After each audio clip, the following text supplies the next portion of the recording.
चलो बेटा, पिछली क्लास में हमने क्रॉस प्रोडक्ट पढ़ा था, ठीक है, इतनी बात। तो क्रॉस प्रोडक्ट हमने खत्म कर दिया था पिछली क्लास में, ठीक। थोड़ा सा और एक बार रिवाइज कर लेते हैं क्रॉस प्रोडक्ट को और डॉट प्रोडक्ट को एक साथ, ठीक है, जल्दी जल्दी।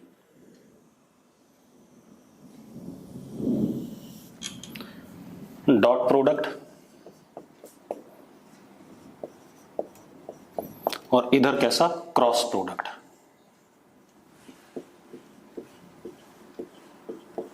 डॉट प्रोडक्ट में क्या था, अगर हमारे पास ये बी वेक्टर है जिसका मैग्नीट्यूड बी है, ये ए वेक्टर है इसका मैग्नीट्यूड ए है, एंगल ये इनके बीच में थीटा, तो A dot B is equal to A B cos theta. मैं सिर्फ अब समझाऊंगा नहीं, मैं आपको रिजल्ट्स लिख के बताऊंगा।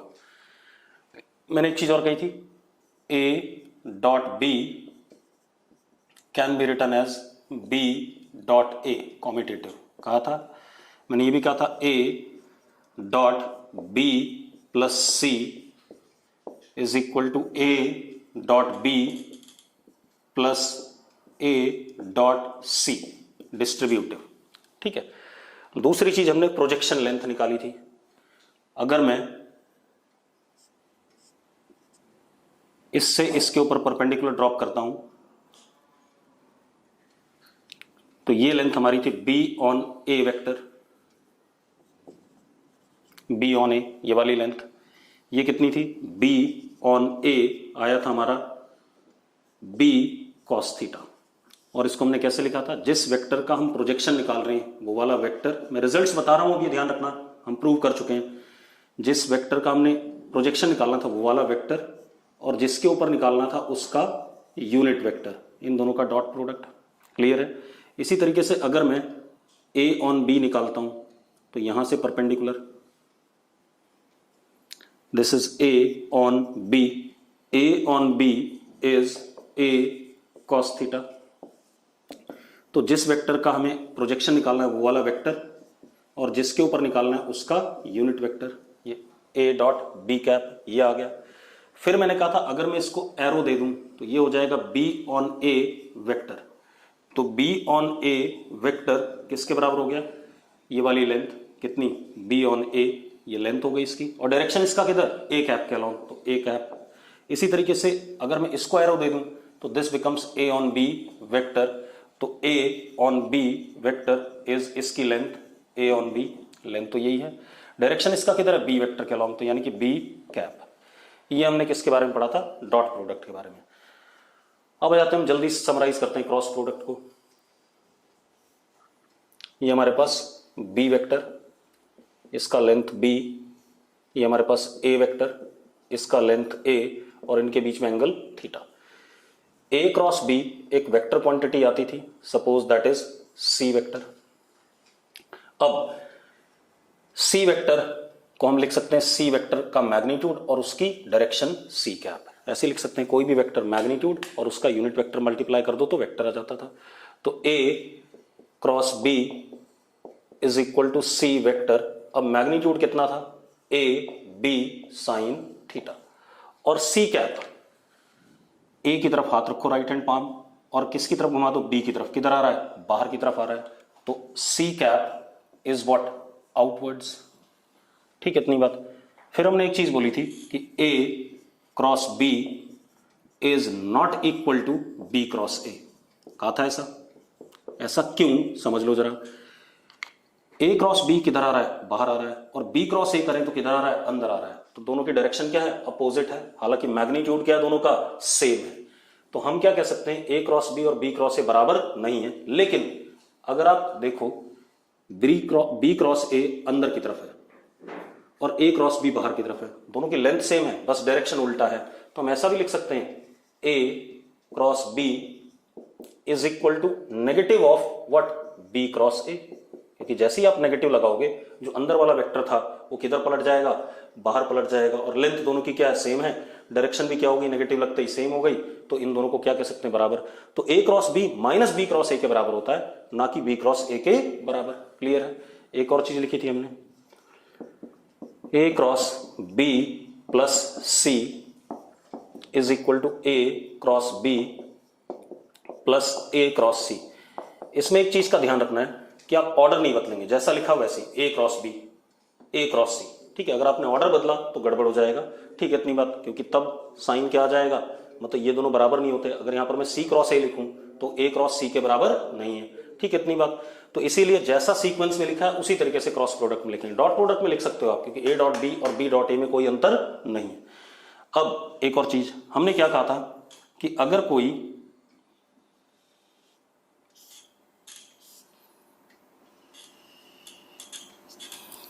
पैरेललोग्राम है, ये ए वेक्टर, ये बी वेक्टर, इसका मैग्नीट्यूड ए, इसका बी और इसका एंगल थीटा, तो area vector of parallelogram, area vector of parallelogram is given by A cross B, और ए क्रॉस बी किधर की तरफ आ रहा है, बाहर की तरफ आ रहा है, तो that is what, dot, dot मतलब किधर, बाहर की तरफ। एरिया वेक्टर अंदर भी हो सकता है, अगर मैं क्या करूं बी क्रॉस ए, तो इसका मतलब एरिया वेक्टर हमेशा क्या होता है, सरफेस के क्या, परपेंडिकुलर। और एक चीज और देखो, जब हमने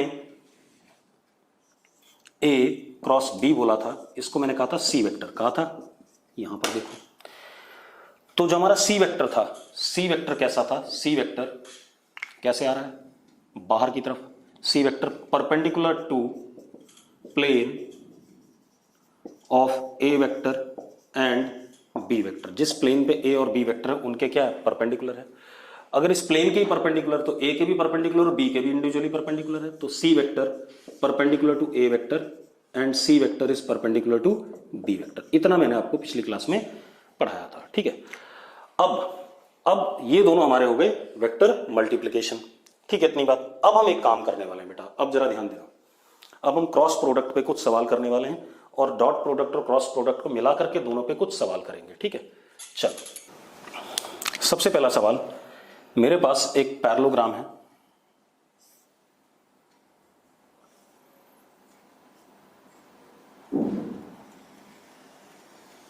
ये पैरेललोग्राम है। क्वेश्चन क्या है, ये पैरेललोग्राम, इस पैरेललोग्राम का ये वाला डायगोनल R1 वेक्टर और ये वाला diagonal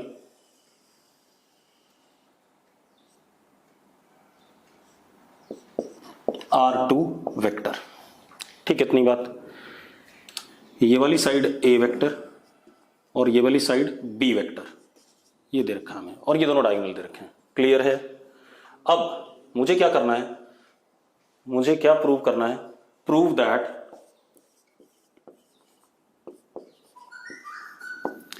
area vector of parallelogram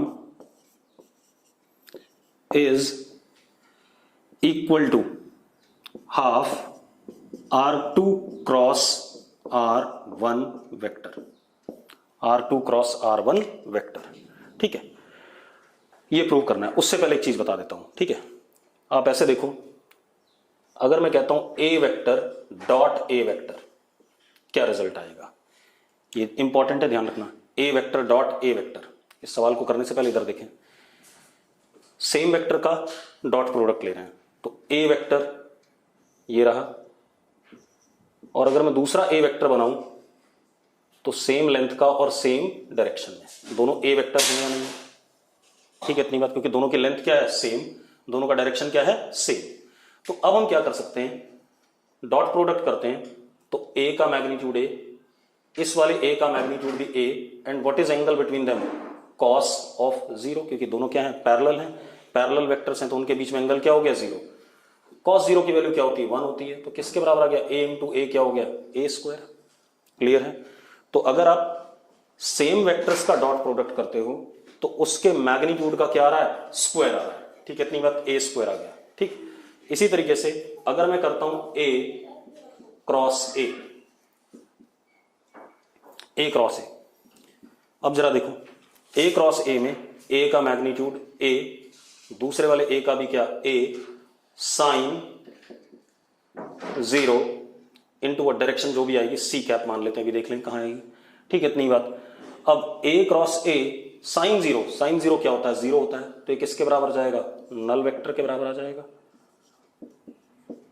तो सेम वेक्टर्स का क्रॉस प्रोडक्ट क्या देता है, नल वेक्टर देता है, और सेम वेक्टर्स का डॉट प्रोडक्ट क्या देता है, वेक्टर के मैग्नीट्यूड का स्क्वायर, क्लियर है ये बात? ध्यान से देख लो भी, अगर आपको ये बात क्लियर नहीं है तो मुझे एक बार चैट बॉक्स में लिख दो। इस सवाल को करने से पहले मैं यही बात बता देता हूं दोबारा से। आपने क्या पढ़ा है? ए वेक्टर डॉट बी वेक्टर एक स्केलर क्वांटिटी देता है, उसमें ए का मैग्नीट्यूड फिर बी का मैग्नीट्यूड और उन दोनों ए और बी वेक्टर के बीच में एंगल का कॉस थीटा, यही देता है कि नहीं देता है? अब अगर मैं ए डॉट ए लिखता हूं तो मैंने सेम वेक्टर का डॉट प्रोडक्ट ले लिया। तो एक बात बताओ, इस वाले ए का मैग्नीट्यूड कितना ए, इस वाले ए का मैग्नीट्यूड कितना ए, और क्योंकि दोनों सेम वेक्टर हैं तो दोनों क्या होंगे? मैग्नीट्यूड में बराबर और डायरेक्शन में सेम। अगर डायरेक्शन में सेम है तो एंगल कितना उनके बीच में? 0। तो क्या आ जाएगा? cos 0। cos 0 की वैल्यू क्या होती है? cos 0 की वैल्यू होती है +1। आपको मैथमेटिकल टूल में याद रखना पड़ेगा ये सारी चीजें। तो कितना आ गया? a डॉट ए क्या आ गया? a² आ गया, ये a डॉट ए आ गया। अब अगर मैं a क्रॉस b करता हूं, a क्रॉस b का फॉर्मूला क्या है? a का मैग्नीट्यूड b का magnitude sine of angle between them into c cap, यही फॉर्मूला है। c कैप डायरेक्शन हो गई a क्रॉस b की, ठीक है? मतलब a की तरफ हाथ रख के b की तरफ कर्ल करेंगे तो अंगूठे की डायरेक्शन हो गई c कैप, ठीक है? अब अगर मैं a क्रॉस a करता हूं, ध्यान से देखो, तो a का मैग्नीट्यूड a, इस वाले a का भी कितना? a, एंगल कितना हो गया? सेम वेक्टर है 0 डिग्री, c कैप। साइन 0 कितना होता है? साइन 0 0 होता है बेटा। तो समथिंग इंटू समथिंग इंटू 0 क्या आएगा? 0 ही तो आएगा भाई। तो क्या आ गया? नल वेक्टर आ गया। a क्रॉस a क्या आ गया? Null vector. तो अब कहने का मतलब क्या हो गया कि अगर दोनों वेक्टर सेम हैं तो रिजल्ट क्या आएगा? क्रॉस प्रोडक्ट का नल वेक्टर। अगर दोनों वेक्टर सेम हैं तो डॉट प्रोडक्ट का रिजल्ट क्या आएगा? a के मैग्नीट्यूड का स्क्वायर, ठीक है? इतनी बात। अब हम सवाल करते हैं अपना। हमारे पास क्वेश्चन क्या है? देखो, हमारे पास एक ये पैरेललोग्राम है,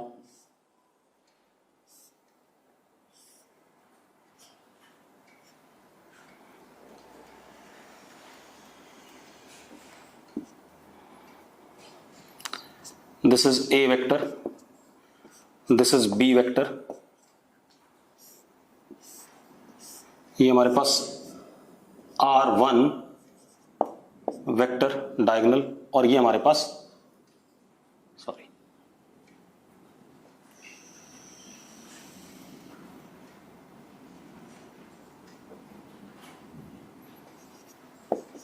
r2 वेक्टर डायगोनल। अब हमें पता है area vector of parallelogram is equal to a cross b। ये पता है या नहीं पता है? पिछली क्लास में प्रूव करा था हमने। मुझे क्या प्रूव करना है? Prove that area vector of parallelogram is equal to half r1 vector cross r2 vector. ये प्रूव करना है। मतलब मुझे क्या करना है? इस चीज को अगर मैं किसी भी तरीके से क्या ले आऊं? a क्रॉस b ले आऊं तो मतलब प्रूव हो जाएगा, क्योंकि एरिया है ही कितना पैरेललोग्राम का? a vector cross b vector. हाँ या ना? ये हमने पिछली क्लास में प्रूव किया था कि area of parallelogram is given by what? a cross b, a vector cross b vector, दोनों पैरेललोग्राम के साइड्स का क्रॉस प्रोडक्ट पिछली क्लास में हमने प्रूव किया था, ठीक है? इतनी बात। आज मुझे क्या प्रूव करना है कि उसी पैरेललोग्राम का जो एरिया है half of diagonal vector first cross diagonal vector second, इन दोनों के क्रॉस प्रोडक्ट का क्या है? इन दोनों के क्रॉस प्रोडक्ट का हाफ क्या देता है? एरिया देता है पैरेललोग्राम का, ठीक है? तो अगर ये चीज इसके बराबर आ जाए तो अपने आप प्रूव हो जाएगा कि नहीं हो जाएगा? हो जाएगा, ठीक है? तो चलो अब हम क्या करते हैं? इसको ये बनाने की कोशिश करते हैं। अगर बन गया, ये तो हमें पता है ना, तो अगर ये चीज ये बन गया तो हमारा रिजल्ट आ जाएगा कि area of parallelogram is given by what? Half of r1 cross r2 vector, ठीक है? चलो अब यहां देखो, ये पैरेललोग्राम की दो साइड्स हैं, a वेक्टर और b वेक्टर एडजेसेंट साइड्स हैं। तो जो ये डायगोनल है ये इनके बीच से निकल रहा है, तो आप r1 वेक्टर को क्या लिख सकते हो? a vector plus b vector लिख सकते हो या नहीं लिख सकते हो? पढ़ा है हमने कि पैरेललोग्राम की दो साइड्स जो एडजेसेंट हैं उनके बीच से जो डायगोनल निकलता है वो उन दोनों वेक्टर्स का क्या होता है? सम होता है बाय द पैरेललोग्राम लॉ, ठीक है? दूसरा आप ऐसे देखो, ये वाला ट्राइंगल देखना जो मैं बना रहा हूं ध्यान से, ये वाला ट्राइंगल, ये ए वेक्टर और R2 वेक्टर दोनों सेम साइक्लिक ऑर्डर में है, ट्राइंगल की दो साइड्स हैं। इन दोनों का सम किसके बराबर होगा? थर्ड साइड के बराबर, जो अपोजिट ऑर्डर में है या नहीं है। तो हम क्या कह सकते हैं? A vector plus R2 vector is equal to what? B vector. कह सकते हैं या नहीं कह सकते हैं? A plus R2 is equal to what? B vector from the triangle law.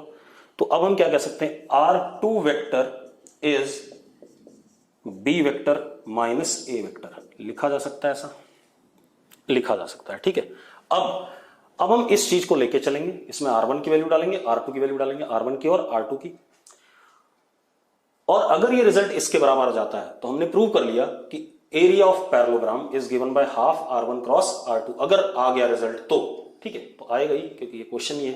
अब half R1 cross R2 vector is equal to half R1 is A plus B cross B minus A। मैंने R1 R2 की क्या डाल दी? Value डाल दी। तो जरा देखो, half, अब डिस्ट्रीब्यूटिव लॉ, पहले A से क्रॉस प्रोडक्ट करेंगे इस पूरे का, फिर B से करेंगे जैसे मल्टीप्लाई करते थे प्रॉपर। तो क्या हो गया? A क्रॉस B, जरा देखो, A क्रॉस B, फिर माइनस A क्रॉस A, ये तो हो गया इसके साथ। अब इसके साथ करेंगे plus B cross B minus B cross A। हो गई ये बात। अब जरा देखो, हमने अभी भी पढ़ा कि सेम वेक्टर्स का cross product A cross A क्या आएगा? 0। B क्रॉस B भी क्या आएगा? 0। अभी पढ़ा था हमने, इसीलिए बताया था मैंने, हाँ या ना। तो हम क्या लिख सकते हैं? हाफ R1, सॉरी क्रॉस था बेटा, vector cross R2 vector is equal to half, जरा देखो, A क्रॉस B, ये तो क्या हो गया? 0, और ये भी क्या हो गया? 0, माइनस B क्रॉस A। हाँ या ना, ये पढ़ा था हमने। अब हमने एक चीज और पढ़ी थी कि A cross B vector product में can be written as minus B cross A। पढ़ा था हमने कि नहीं पढ़ा था? ये भी पढ़ा था हमने। तो जरा यूज कर लेते हैं। तो half R1 cross R2 is equal to half A cross B plus minus B cross A। ऐसा लिख सकता हूं। इस माइनस B क्रॉस A को क्या लिख सकता हूं? A क्रॉस B लिख सकता हूं। तो लिख देते हैं। तो ये क्या है? ये है एरिया वेक्टर ऑफ पैरेललोग्राम, है कि नहीं है?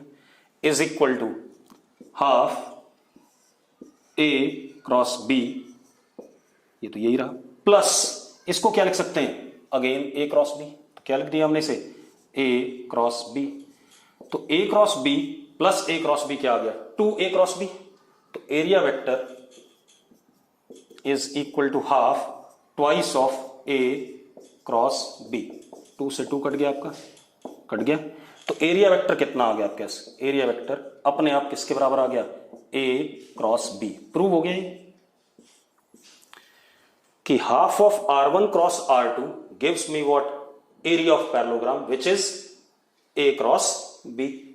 ठीक है, इतनी बात अपने आप आ गया, A क्रॉस B के बराबर। तो ये हमने प्रूव कर लिया कि किसी भी पैरेललोग्राम का अगर आपको एरिया निकालना है, एरिया वेक्टर निकालना है, तो half of diagonal vector first cross diagonal vector second, इन दोनों का जब क्रॉस प्रोडक्ट करोगे, उसका हाफ करोगे, तो आपको क्या मिल जाएगा? Area vector. और आपको अगर याद हो 9th 10th में, तो आपने करा हुआ भी है, रोम्बस का जो एरिया आपने निकाला था वो निकाला था हाफ D1 इंटू D2।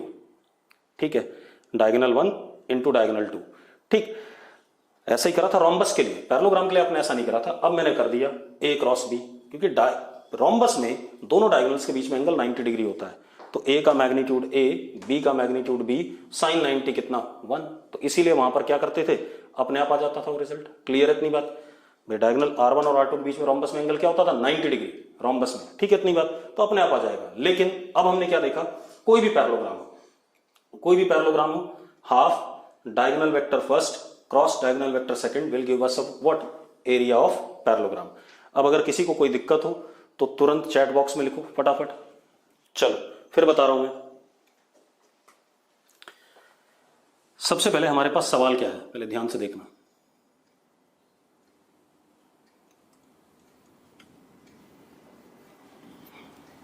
हमारे पास सवाल ये है, हमारे पास एक ये पैरेललोग्राम है, अभी कुछ मत देखो, सिर्फ क्वेश्चन देखो। ये पैरेललोग्राम है, ये ए वेक्टर है, ये बी वेक्टर है। ये पैरेललोग्राम का एक डायगोनल R1 वेक्टर और ये दूसरा डायगोनल R2 वेक्टर। हमें ये बात पता है कि area of parallelogram is A vector cross B vector. पिछली क्लास में हमने करा था ये, हाँ या ना? अगर हमने ये करा था, ठीक है। आज मुझे क्या प्रूव करना है कि इसी पैरेललोग्राम का एरिया हाफ पहला डायगोनल वेक्टर क्रॉस दूसरा डायगोनल वेक्टर होगा, ये प्रूव करना है। तो अगर मैं इस चीज को इसके बराबर प्रूव कर पाऊं, इस चीज को इसके बराबर प्रूव कर पाऊं, तो मैं बात बोल दूंगा कि ये रिजल्ट सही है, क्योंकि एरिया ऑफ पैरेललोग्राम हमने पढ़ा है ए क्रॉस बी। तो अगर ये इसके बराबर आ जाता है तो अपने आप ये भी क्या है, एरिया ऑफ पैरेललोग्राम, ठीक है। चलो अब मेरी बात सुनो, आपने पैरेललोग्राम लॉ, अब पहले मैं क्या करूंगा, ये लेके चलूंगा, इसमें R1 की वैल्यू डालूंगा, R2 की वैल्यू डालूंगा इन टर्म्स ऑफ ए और बी, और सॉल्व करके देखूंगा। अगर ये आ जाता है तो मेरी बात सही है, और नहीं आता तो मैंने गलत बोला है, तब ये प्रूव नहीं हो पाएगा, ठीक है। तो अब जरा देखो, अब आपको पता है ये पैरेललोग्राम है, पैरेललोग्राम का ये एक साइड है, ये दूसरा साइड है, तो इनके बीच से जो डायगोनल निकलता है वो इन दोनों का सम होता है, लिख दिया मैंने, ठीक है। अब कुछ लोग इधर आ जाओ, अब ट्राइंगल लॉ से आते हैं बेटा। ये दोनों वेक्टर इस ट्राइंगल के, इस वाले ट्राइंगल के, जहां मेरी उंगली घूम रही है देखो, इस वाले ट्राइंगल के दो साइड्स हैं सेम साइक्लिक ऑर्डर में, तो इनका सम किसके बराबर होगा, तीसरी साइड के ट्राइंगल के बराबर, जो कि किसमें हो, अपोजिट ऑर्डर में हो। तो मैंने यही करा, a plus R two is equal to what, B vector कर दिया। तो R2 किसके बराबर आ गया, B vector minus A vector आ गया। अब मैंने क्या करा, देखो ये हमारा क्या है, एरिया वेक्टर ऑफ पैरेललोग्राम, इसी को प्रूव करना है मुझे। ये है R1 की वैल्यू a प्लस बी और R2 की वैल्यू b माइनस ए, लिख दी हमने जो वहां से निकाली थी। अब जब मैंने क्या करा, डिस्ट्रीब्यूटिव लॉ लगाया, a को b के साथ क्रॉस प्रोडक्ट करा, पहले a को फिर a के साथ करा, फिर b को b के साथ करा और b को a के साथ करा, ये बन गया हमारे पास। अब मैंने अभी थोड़ी देर पहले आपको बताया a क्रॉस a क्या होता है, नल वेक्टर होता है। और कुछ लोग पूछ रहे हैं नल वेक्टर की डायरेक्शन, भाई नल वेक्टर की डायरेक्शन आपको डेफिनेशन में बताई गई थी, कुछ भी हो सकती है, उससे हमें लेना देना नहीं है, क्योंकि उसका मैग्नीट्यूड क्या है, खत्म सा है, वो कोई चेंजेस ला नहीं पाएगा कहीं पर भी, ठीक है इतनी बात। तो a क्रॉस a हमने जीरो कहा है, और b क्रॉस b भी क्या है, जीरो है, क्योंकि सेम वेक्टर का क्रॉस प्रोडक्ट खुद से ही क्या होता है, नल वेक्टर देता है। तो ये दोनों टर्म्स क्या हो गई, जीरो हो गई, ये दोनों जीरो हो गई, तो ये बचा हमारे पास। इसके बचने के बाद अब जरा देखो, मैंने इस चीज को ऐसे लिख दिया, half a cross b plus minus b cross a, ऐसा लिख सकता हूं। और मैंने क्रॉस प्रोडक्ट जब पढ़ाया था तो मैंने एक बात और बोली थी, a cross b is what, minus b cross a। तो इस माइनस b क्रॉस a को मैं क्या लिख सकता हूं, a क्रॉस b लिख सकता हूं। अब a cross b plus a cross b क्या हो गया, twice of a cross b, 2 से 2 कट गया, एरिया अपने आप किसके बराबर आ गया, a क्रॉस b के बराबर, और यही मुझे चाहिए था, ठीक है। अब हम आगे बढ़ते हैं, ठीक। तो ये हमारा हमने प्रूव कर लिया कि area of parallelogram is either a vector cross b vector या half diagonal vector first cross diagonal vector second, ठीक है। अब थोड़ा सा आगे बात करते हैं बेटा, एक क्वेश्चन और देख लेते हैं। अगला क्वेश्चन क्या बेटा,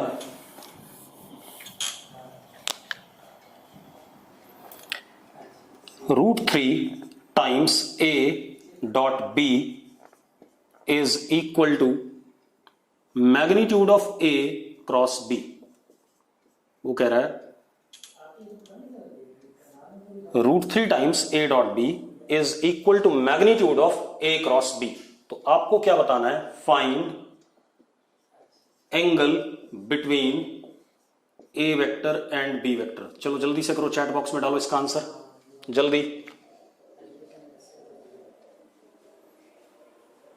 दिव्यांश ने डाला आंसर 60 डिग्री, बिल्कुल सही है। और लोग 60 डिग्री ध्रुव गर्ग, ठीक है।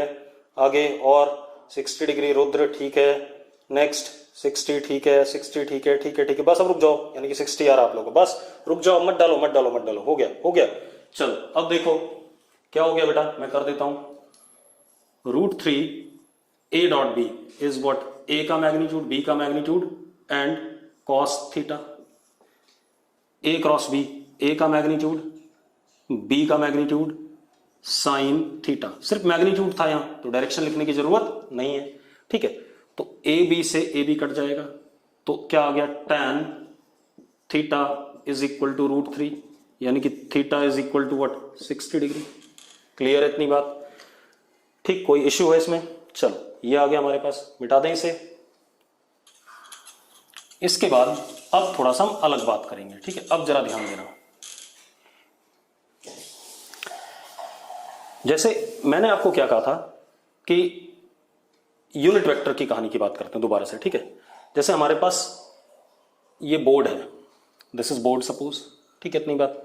ये बोर्ड है, तो बोर्ड को हम ऐसे डिवाइड कर सकते हैं, this is x axis and this is what, y axis. कह सकते हैं कि नहीं कह सकते हैं?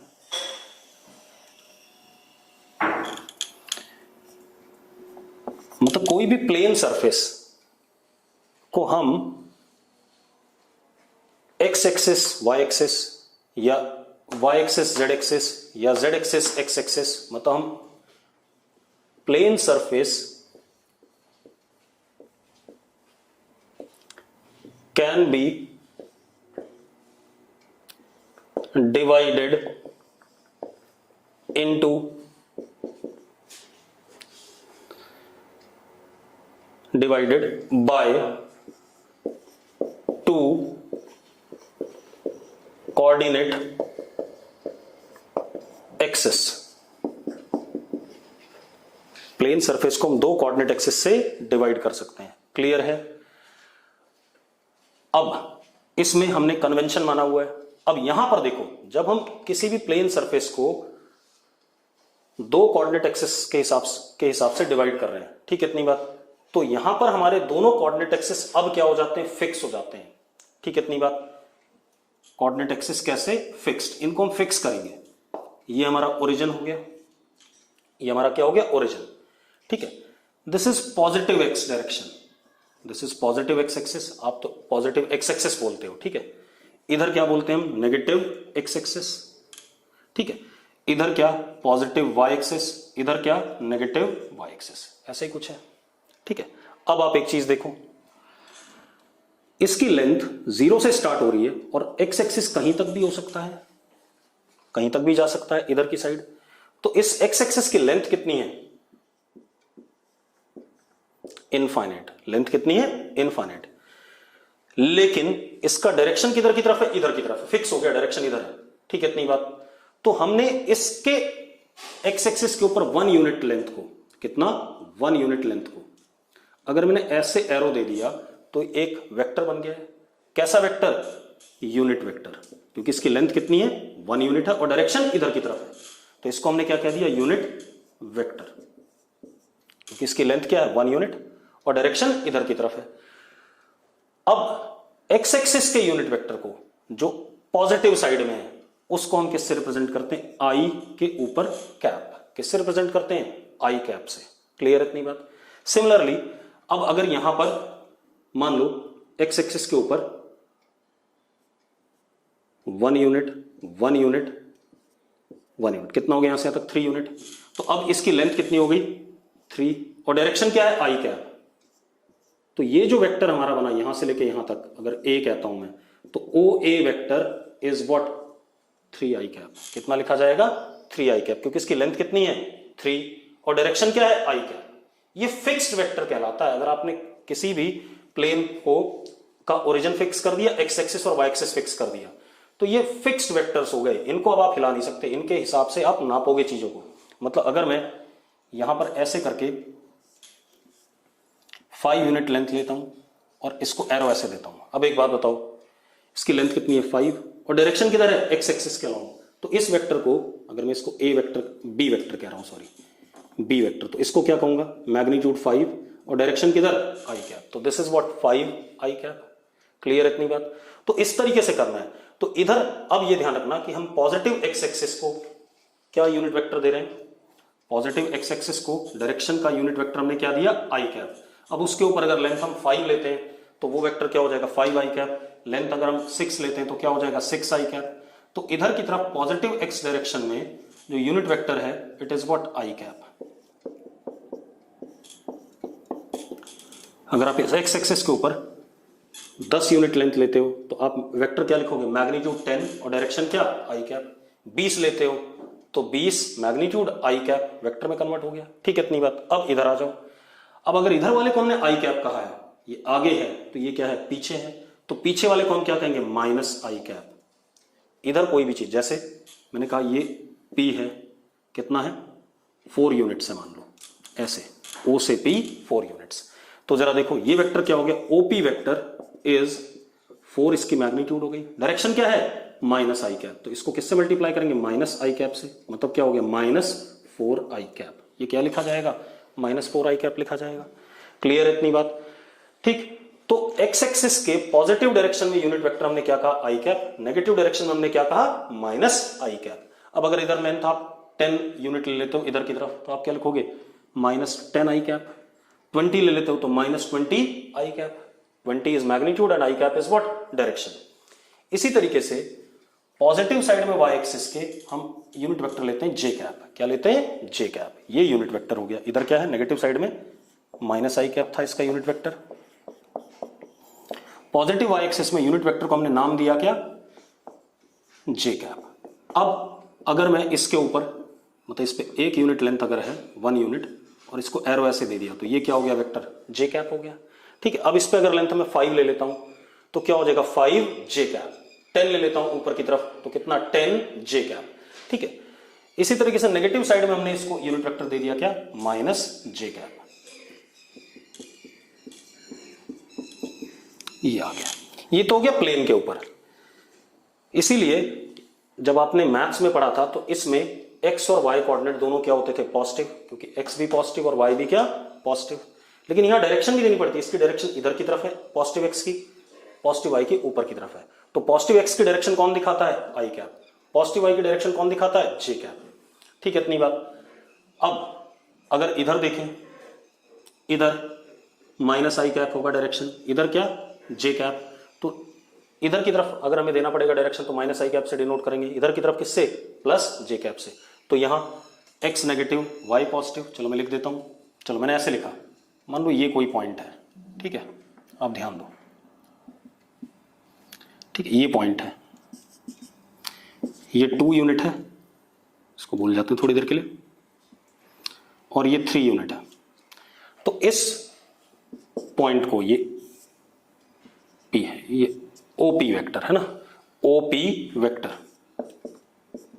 अब आप एक काम करो, जरा मुझे बताना ये वेक्टर कितना हो गया, कितना हो गया, 3 आई कैप हो गया कि नहीं हो गया। ए वेक्टर क्या देते हैं, लेंथ कितनी इसकी 3 और डायरेक्शन आई कैप। ये कितना हो गया, बी वेक्टर कितना हो गया, 2 जे कैप। अब एक बात बताओ, ये एक पैरेललोग्राम है या नहीं है, पैरेललोग्राम है। ये वेक्टर ए और ये वेक्टर क्या, बी। तो ओपी वेक्टर पैरेललोग्राम का डायगोनल है, इज व्हाट, पैरेललोग्राम की दोनों साइड्स का क्या, sum. What is A vector, 3 I cap. What is B vector, 2 J cap. तो ओपी वेक्टर को क्या लिख सकते हैं हम, 3 I cap plus 2 J cap. Clear है इतनी बात।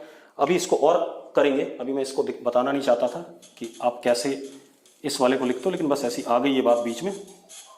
ठीक है, अभी मेरा पर्पस सिर्फ क्या था, डायरेक्शन बताना आपको। ठीक है, इतनी बात क्लियर है। तो हमने क्या कहा कि इधर की तरफ कोई भी वेक्टर होगा तो उसको हम किससे डिनोट करेंगे, डायरेक्शन को, आई कैप से।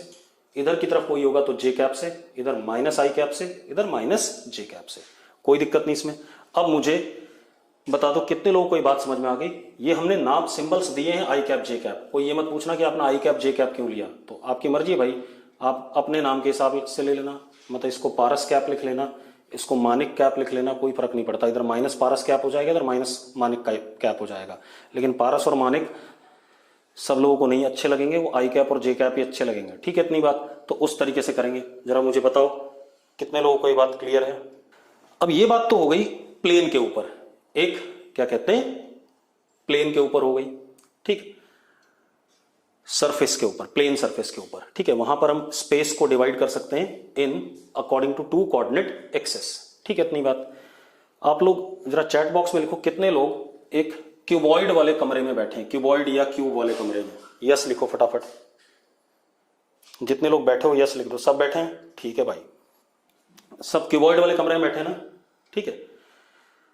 और हम पढ़ते क्या हैं, हम पढ़ते हैं राइट हैंड कोऑर्डिनेट सिस्टम। मैंने पहले बताया था इंडियन लोग कौन सा कोऑर्डिनेट सिस्टम फॉलो करते हैं, राइट हैंड कोऑर्डिनेट सिस्टम, ठीक है। चलो अब जब हम 3D स्पेस की बात करते हैं, 3 डायमेंशनल स्पेस,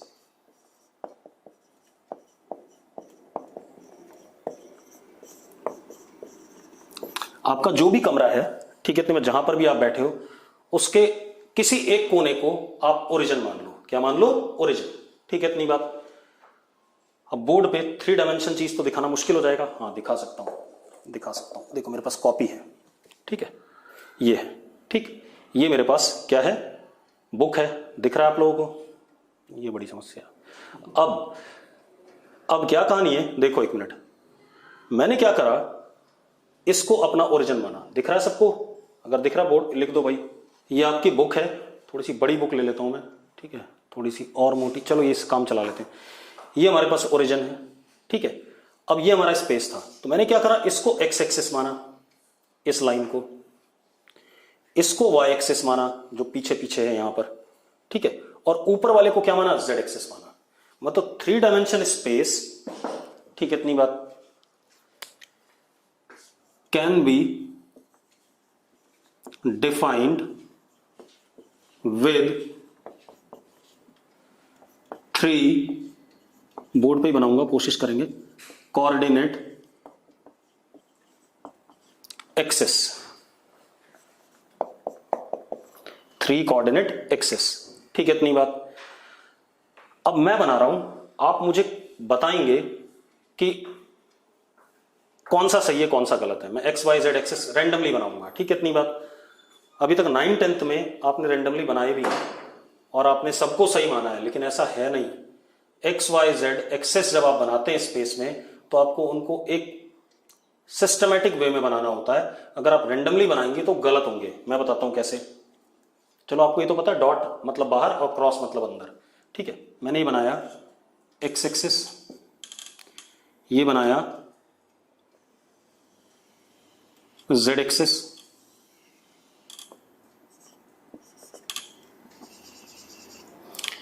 और चलो पहले एक चीज और बता दूं, हमें पता है पॉजिटिव एक्स डायरेक्शन का यूनिट वेक्टर आई कैप, नेगेटिव एक्स डायरेक्शन का unit vector minus i cap, positive Y direction का यूनिट वेक्टर प्लस जे कैप, नेगेटिव वाई डायरेक्शन का यूनिट वेक्टर माइनस जे कैप, पॉजिटिव जेड डायरेक्शन का unit vector, उसको भी नाम दे देते हैं, क्या दे दिया हमने, प्लस के कैप या के कैप, ठीक है इतनी बात। और नेगेटिव जेड डायरेक्शन के यूनिट वेक्टर को हमने नाम दे दिया माइनस के कैप। जैसे एक्स वाले को आई कैप दिया, वाई वाले को जे कैप दिया, वैसे ही जेड वाले को हमने क्या दिया, के कैप पॉजिटिव वाले को, माइनस के कैप नेगेटिव वाले को। क्लियर है इतनी बात? ठीक है, ये हमारे पास डायरेक्शंस हो गए यूनिट वेक्टर्स के along x axis, y axis and z axis. Clear? याद रखना, एक्स वाले को आई कैप देते हैं, वाई वाले को जे कैप देते हैं और जेड वाले को के कैप देते हैं। ठीक है, अब मैं कुछ कोऑर्डिनेट सिस्टम बना रहा हूं, आप लोगों से एक एक करके पूछूंगा कि कोऑर्डिनेट सिस्टम सही है गलत है। ठीक है, हाँ एक चीज जरूर है, जो भी हम कोऑर्डिनेट सिस्टम फॉलो करेंगे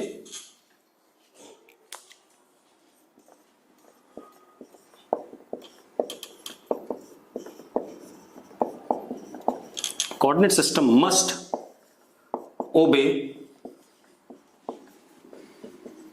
राइट हैंड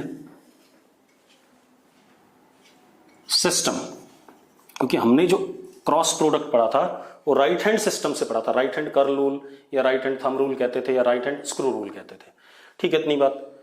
चलो एक काम करते हैं, पहले उसको कर बनाने से पहले कुछ और भी कर लेते हैं। जैसे मैंने लिखा i cap dot i cap, क्या आएगा i cap dot i cap. अब जरा देखो, चलो लिखो जरा चैट बॉक्स में what would be i cap dot i cap, जल्दी से। सिर्फ 1 आएगा भाई, स्केलर क्वांटिटी आना चाहिए क्योंकि डॉट प्रोडक्ट है। अब रुको 1 मिनट, देखो यहां इस आई कैप का मैग्नीट्यूड 1, इस आई कैप का भी कितना 1, और एंगल इनके बीच में कितना 0 डिग्री। तो कितना आ गया 1 आ गया कि नहीं आ गया। इसी तरीके से जे कैप डॉट जे कैप, ये भी कितना आएगा 1 आएगा। मैंने कहा था भाई ए डॉट ए आता था ए के मैग्नीट्यूड का स्क्वायर, तो आई डॉट आई क्या आएगा आई के मैग्नीट्यूड का square. What is magnitude of I 1, तो 1 का स्क्वायर क्या आएगा 1 ही आएगा भाई। ठीक है, इतनी बात। जे डॉट जे यानी कि जे के मैग्नीट्यूड का square, what is magnitude of J 1, तो 1 का स्क्वायर क्या आएगा 1 आएगा। इसी तरीके से के डॉट के इज व्हाट 1। अब दूसरी चीज आई कैप क्रॉस आई कैप, ये आएगा नल वेक्टर कि सेम टाइप के वेक्टर्स का क्रॉस प्रोडक्ट क्या आता था 0। जे कैप क्रॉस जे कैप क्या आएगा नल वेक्टर, के कैप क्रॉस के कैप क्या आएगा नल वेक्टर, क्योंकि सेम वेक्टर का क्रॉस प्रोडक्ट क्या आता था नल वेक्टर आता था। क्लियर है, ठीक है। अब हम आते हैं दोबारा से कोऑर्डिनेट बनाने पे। तो मैंने एक्स एक्सिस के यूनिट वेक्टर्स का डॉट प्रोडक्ट करा 1 आया, वाई एक्सिस के यूनिट वेक्टर्स का डॉट प्रोडक्ट करा 1 आया, जेड एक्सिस के यूनिट वेक्टर का डॉट प्रोडक्ट करा 1 आया, आई क्रॉस आई करा 0 आया, जे क्रॉस जे करा 0 आया, के क्रॉस के करा 0 आया। चैट बॉक्स पे लिख दो भाई ये बात क्लियर है या नहीं क्लियर है आपको। बेटा एक बच्चे ने लिखा कोऑर्डिनेट फिक्स्ड समझ में नहीं आया। भाई अब अगर आप अपने कमरे में बैठे हो तो आप एक कोने को ओरिजिन जरूर मानोगे और उसी कोने से आप एक्स एक्सिस वाई एक्सिस और जेड एक्सिस निकालोगे और तीनों एक दूसरे के म्यूचुअली क्या होंगी परपेंडिकुलर होंगी, तो फिक्स ही हो गए। आप कुछ भी मेजर करोगे तो उस कोने से मेजर करोगे, ठीक है, तो उसी को फिक्स्ड कह रहे हैं। तो मैंने क्या कहा आपसे कि चलो फिर से बता देता हूं, आई कैप डॉट आई कैप, चलो आपने ए डॉट ए करा था, ए का मैग्नीट्यूड और दूसरे ए का मैग्नीट्यूड क्या आ गया था ए स्क्वायर, कॉस 0 क्या होता है 1 होता है, आई का मैग्नीट्यूड कितना 1 इंटू 1, दूसरे वाले आई का भी 1, कॉस 0 क्या होता है 1 होता है, 3 बार 1 का प्रोडक्ट करोगे तो क्या आएगा 1 ही तो आएगा भाई। तो इसी तरीके से यहां भी बना गया यहां भी बना गया। अब मैंने एक चीज और कही थी, ए क्रॉस ए ये क्या आता है 0 आता है, कहा था ऐसा, बिल्कुल सही बात है। आई क्रॉस आई, क्योंकि ए और ए के बीच में एंगल क्या होता है 0 डिग्री होता है, साइन 0 क्या होता है 0 होता है। अब आई क्रॉस आई का मैग्नीट्यूड 1, दूसरे आई का भी 1, 1 इंटू 1 कितना 1, साइन 0 कितना होता है 0 होता है, तो 1 into 1 into 0 will be what 0। तो इसलिए सेम वेक्टर का क्रॉस प्रोडक्ट हमेशा क्या आता है 0 आता है। वही तो बात आ गई यार, सेम वेक्टर का क्रॉस प्रोडक्ट क्या 0 और सेम वेक्टर का डॉट प्रोडक्ट उसके मैग्नीट्यूड का क्या स्क्वायर। क्लियर इतनी बात।